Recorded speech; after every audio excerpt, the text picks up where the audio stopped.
Hello friends, welcome to Telugu audio story. మీరు కనుక ఛానల్ని ఫస్ట్ టైం చూస్తున్నట్లయితే ఛానల్ సబ్స్క్రైబ్ చేయండి, లైక్ చేయండి. అలాగే ఈ కథపై మీ విలువైన అభిప్రాయాన్ని కమెంట్ రూపంలో తెలియచేయండి. ఇక కథలోకి వెళ్దామా? మన్నించు నా ప్రాణమా పార్ట్ 21 చూసే ముందు పార్ట్ 20 చూడండి. లింక్ డిస్క్రిప్షన్లో ఇవ్వడం జరిగింది. నిజంగా మీరు మా కుటుంబానికి చేసిన దానికి ఎంత చేసి రుణం తీర్చుకున్నా తప్పులేదు.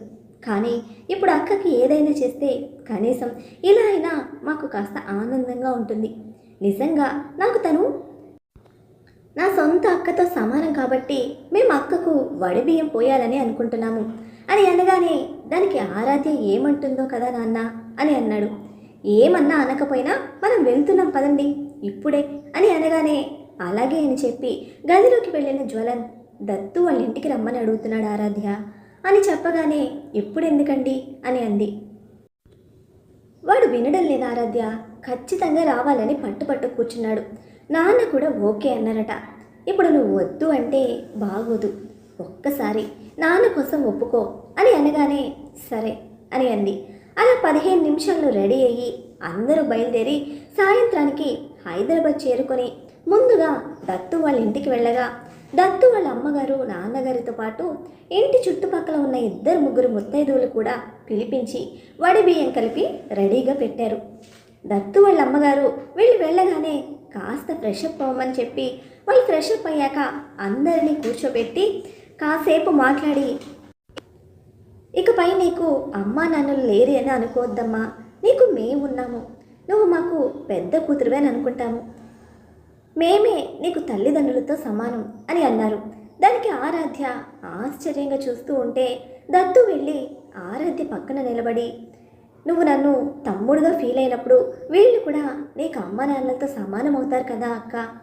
సో ఏ ఆడపిల్లకైనా పెళ్ళయ్యాక వడిబియ్యం పోయించుకోవడం ఆనవాయితీ కాబట్టి ఇప్పుడు వడిబియ్యం పోయించుకొని మా ఇంటి నుండి వెళ్ళు అని అనగానే, ఇప్పుడు ఎందుకు దత్తు ఇదంతా, నువ్వు నన్ను సొంత అక్కలా ఫీల్ అవుతున్నావు, ఇదిగో అమ్మా నాన్న నాకిప్పుడు అమ్మా నాన్నలైపోయారు, ఈ ప్రేమ చాలు నాకు, ఇదిగో ఇలా ఫార్మాలిటీస్ అంటూ మళ్ళీ ఇదంతా పెట్టుకోవడం ఎందుకు చెప్పు నాన్న అని అడిగింది ఆరాధ్య.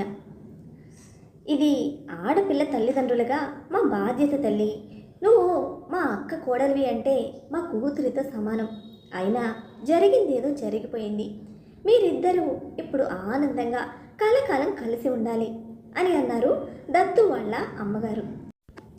అక్కడే ఉన్న అనంత్ అందరినీ ఆశ్చర్యంగా చూస్తూ ఉంటే, ఇలా రా మామ అంటూ అల్లుడిని తీసుకొని ఇప్పుడే వస్తాను అంటూ బయటకు తీసుకువెళ్ళి చాలా బొమ్మలు అలాగే బిస్కెట్లు చాక్లెట్లు తీసుకొని వచ్చాడు. అలా వాళ్ళిద్దరికీ వడిబియ్యం పోసి బట్టలు కుటుంబం మొత్తానికి పెట్టి అక్కడే భోజనాలు చేయించి, ఇక్కడ వడిబియ్యం పోసుకున్నాక నిద్ర చేయకూడదు, అందుకే మిమ్మల్ని ఉండమని అనడం లేదు, లేదా మిమ్మల్ని ఇక్కడే ఉండమని అడిగేదాన్ని అని అనడంతో ఇంకా ఆరాధ్య జ్వలన్ ఇద్దరి అందరి కాళ్ళకు నమస్కరించారు. ఆరాధ్య అయితే కళ్ళ నీళ్లతో మీ రుణం ఎప్పటికీ తీర్చుకోలేను అని చెప్పగా, ఏంటి నాన్న బాబాయ్ పిన్ని అని పిలువు, లేదా నాన్న అమ్మ అని ఆనందంగా పిలువు, ఎవరు వద్దన్నారు అని అన్నారు దత్తు వాళ్ళ నాన్నగారు. అవును తల్లి, నువ్వు దత్తును అంత ప్రేమగా పిలుస్తున్నప్పుడు మమ్మల్ని కూడా అలాగే పిలువు తల్లి అని అన్నారు దత్తు వాళ్ళ అమ్మగారు. అనంత్ మాట్లాడుతూ, మమ్మీ వాళ్ళు నాకేమవుతారు అని అడగ్గా, అమ్మమ్మ తాతయ్య అవుతారు తండ్రి, నీకు మేము అమ్మమ్మ తాతయ్యలం అవుతాము అంటూ మనవడిని దగ్గరగా తీసుకొని, బంగారు తండ్రి ఎంత ముద్దుగా ఉన్నావో, మా బావ నా అల్లుడిలాగే ఉన్నావు నువ్వు అని అనగానే, ఉండడమే కాదు వాళ్ళ పోలికలను కూడా దించుకున్నాడు అని అన్నారు సునంద గారు మనవడి వైపు గర్వంగా చూస్తూ.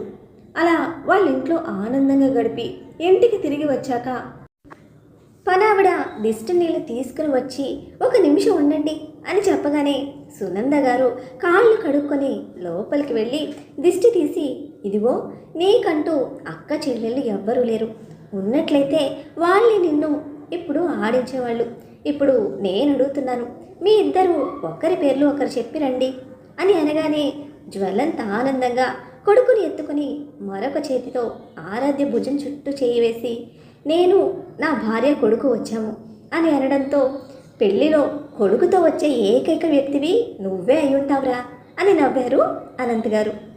దానికి అక్కడ ఉన్న పని వాళ్ళు కూడా చిన్నగా నవ్వగా ఆరాధ్య కూడా నేను నా హస్బెండ్ కొడుకుతో వచ్చాము అని అనగానే ఇద్దరు కుడికాలు లోపలికి పెట్టిరండి అని చెప్పడంతో ఇద్దరు కుడికాలు లోపల పెట్టి వెళ్ళగా అమ్మా ఇన్ని రోజులు నువ్వు వేరే గదిలో పడుకున్నావు, కానీ ఇప్పుడు మీకు అఫీషియల్గా కూడా పెళ్ళైపోయింది అని సునంద గారు అనగానే అవును, ఆ గుడిలో పెళ్ళి అయితే రిజిస్ట్రేషన్ కూడా చేస్తారట. నేను ఈవో గారితో మాట్లాడాను. ఈరోజు జరిగిన పెళ్ళికి సర్టిఫికెట్స్ కూడా తీసుకోమని చెప్పాను.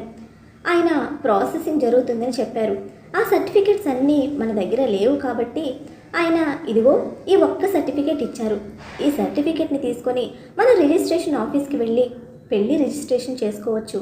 సో మీకు అఫీషియల్గా ఈరోజు పెళ్ళయింది కాబట్టి మీ ఇద్దరికి అభ్యంతరం లేకపోతే నేను రిసెప్షన్ ఏర్పాటు చేస్తాను అని అనగానే ఆరాధ్య తలదించుకొని మౌనంగా ఉంది.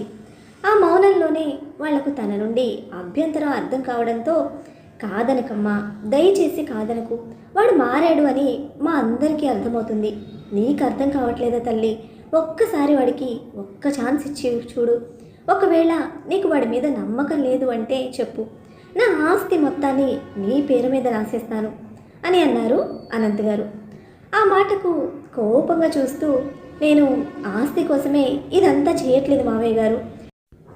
ఒక అమ్మాయికి సెల్ఫ్ రెస్పెక్ట్ కూడా ఉంటుంది కదా, అది ఉన్న వాళ్ళైనా లేని వాళ్ళైనా సరే అని అనగానే అది మాకు తెలుసు తల్లి, కాదు అని అనటం లేదు, ఏదో నీ తప్పు అని కూడా చెప్పడం లేదు. కాకపోతే స్వార్థం, మా మనవడు మాతోనే ఉంటాడు అనే స్వార్థం. ఆ స్వార్థంతోనే నీ పెళ్లి జరిపించాను. ఆ స్వార్థంతోనే రిసెప్షన్ కూడా చేయాలి అనుకుంటున్నాను అంతే అని అన్నారు.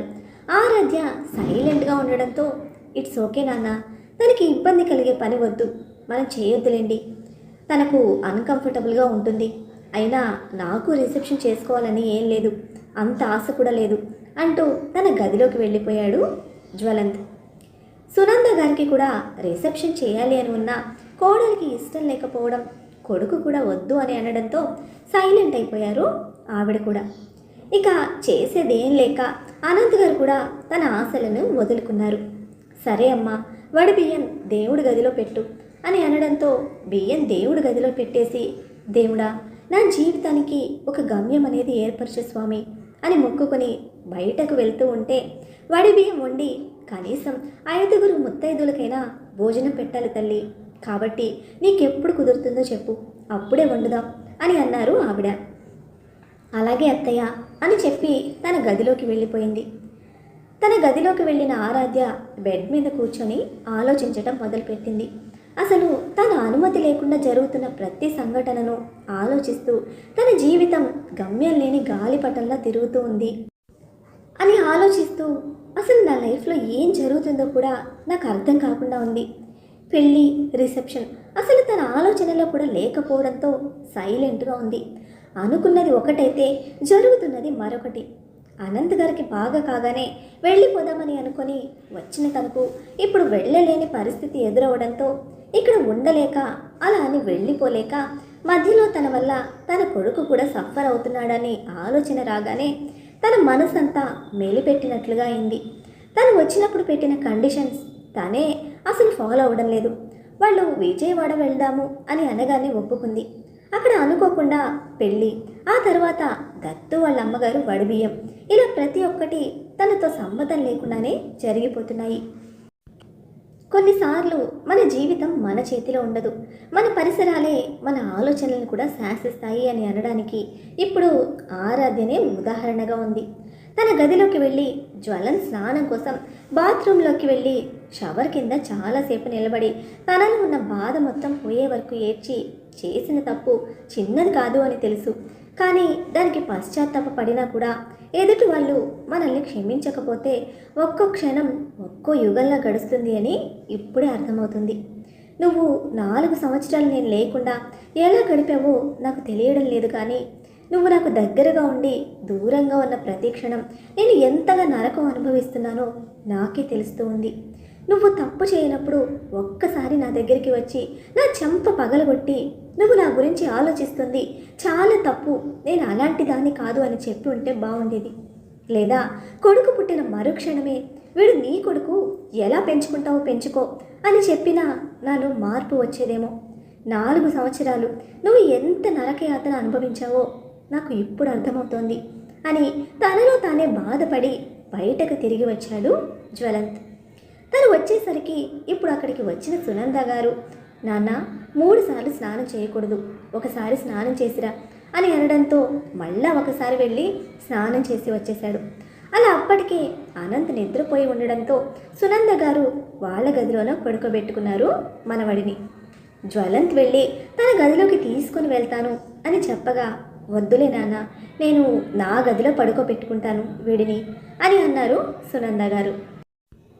లేదమ్మా, తనను నా గదిలో పడుకోమన్నావు కదా, అందుకే ఇప్పుడు వీడిని కూడా మా దగ్గరే ఉండనివ్వు. తను నాతో కంఫర్ట్గా ఉండే వరకు వీడు అక్కడ ఉంటేనే బెటర్ అని అనగానే, కంఫర్ట్ అది ఏంటి నాన్న అలా అంటావు? ఇప్పుడు మీరిద్దరూ భార్యాభర్తలు, మీకు కంఫర్ట్ లేకపోవడం ఏంటి? అయినా ఒకప్పుడు ప్రాణం కంటే ఎక్కువగా ప్రేమించుకున్నారు కదా నాన్న. మధ్యలో వచ్చిన అభిప్రాయ భేదాల వలన తను నీతో కంఫర్టబుల్గా లేకుండా పోతుందా చెప్పు? నువ్వు అన్నది కొంత నిజమే. ఇప్పటికిప్పుడు తను నీ దగ్గర కంఫర్ట్గా ఉండకపోవచ్చు, కానీ తనకు కంఫర్ట్ని కలిగించే బాధ్యత మాత్రం నీదే. నువ్వే ఆ అమ్మాయికి నీ మీద నమ్మకం కలిగించాలి. మనకు ఒకరి మీద నమ్మకం కలగాలంటే కొన్ని సంవత్సరాలు పడుతుంది, కానీ అది పోవాలంటే కొన్ని క్షణాలు చాలు. నువ్వు తనకు నీ మీద ఉన్న నమ్మకాన్ని పోగొట్టుకున్నావు కనుక ఇప్పుడు అది తిరిగి కలిగించుకునే బాధ్యత నీదే కదా అని అడిగారు సునంద గారు. తెలుసు కదా అమ్మా, ఎందుకు తెలిసి మళ్ళీ అడుగుతావు? భార్యాభర్తలైనంత మాత్రాన కంఫర్ట్ ఉండాలని లేదు. ఇప్పుడు తన ఆలోచనలు మొత్తం పరిపరి విధాలుగా ఉంటాయి కాబట్టి కొంచెం తనకు టైం ఇవ్వడం బెటర్ అమ్మా. నా ఎఫర్ట్స్తో తనలో తిరిగి నా మీద నమ్మకం త్వరలోనే కలిగించుకుంటాను అని అనగానే, సరే మరి నీ ఇష్టం అని అన్నారు ఆవిడ. అలా జ్వలంత్ కొడుకుని తన గదిలో పడుకోబెట్టి ఆరాధ్య దగ్గరకు వెళ్ళి, వాడు మన గదిలోనే పడుకున్నాడు, నీకు ఇబ్బంది ఏమీ ఉండదు కదా అని చెప్పగా, అప్పటికి ఫ్రెష్ అయిన ఆరాధ్య జ్వలంత్ని చూస్తూ, నాకు అక్కడికి రావాలని లేదు, మీరేమీ అనుకోకండి అని అంది. నెమ్మదిగా ఆరాధ్య దగ్గరికి వెళ్ళి, యూ కెన్ ట్రస్ట్ మీ, నేను ఇంతకు ముందులా కాదు. ఆ రోజు కూడా మన ఇద్దరం డ్రింక్ చేసి ఉండడం వల్ల అలా జరిగిపోయింది తప్ప నీకు ఇష్టం లేకుండా నేను నిన్ను టచ్ చేయాలని అస్సలు అనుకోను. అండ్ నాకు కావాల్సింది నీ శరీరం కాదు, నీ మనసు. నీ మనసులో నాపై ప్రేమ. నువ్వు ఇంతకు ముందు నాపై చూపించిన ఇష్టం తప్ప నీతో బెడ్ షేర్ చేసుకోవాలని నేను అనుకోవడం లేదు. నిజంగా చెప్పాలంటే ఇప్పుడు కూడా నేను కావాలంటే ఎందరో అమ్మాయిలు వస్తారు అని అనడంతో ఆరాధ్య తన వైపు కోపంగా చూసింది. సారీ, నా ఇంటెన్షన్ అది కాదు, కోపం తెచ్చుకోకు. ఏంటో నేను ఏం మాట్లాడినా తప్పుగానే పోతోంది. నా టైం అస్సలు బాగా లేనట్లుంది. అందుకే మొన్న ఎవరో చెప్పారు మాట్లాడేటప్పుడు జాగ్రత్తగా ఉండమని. నిజంగానే నేను నీ శరీరాన్ని కోరుకున్నట్లయితే నా అప్రోచ్ ఇంకో విధంగా ఉండేది ఆరాధ్య. దయచేసి నన్ను అర్థం చేసుకో. నేను నీ నుండి నా భార్య హోదాను, నా కొడుక్కి తల్లి ప్రేమను కోరుకుంటున్నాను, అంతే తప్ప ఇంకేమీ కాదు. ఇప్పటికే అమ్మ నాన్న వాళ్ళు నా వల్ల చాలా కృంగిపోయారు. నాన్న నీకోసమే ఎంత సఫర్ అయ్యారో, నిన్ను ఎంత వెతికించారో నాకు తర్వాత తెలిసింది. పేపర్ ప్రకటన కూడా ఇవ్వాలి అని అనుకున్నారు, కానీ ఆయన ఫ్రెండ్స్ ఆయనను ఆపేశారు. ప్లీజ్, నా కోసం కాకపోయినా వాళ్ళ కోసమైనా రా ఆరాధ్య.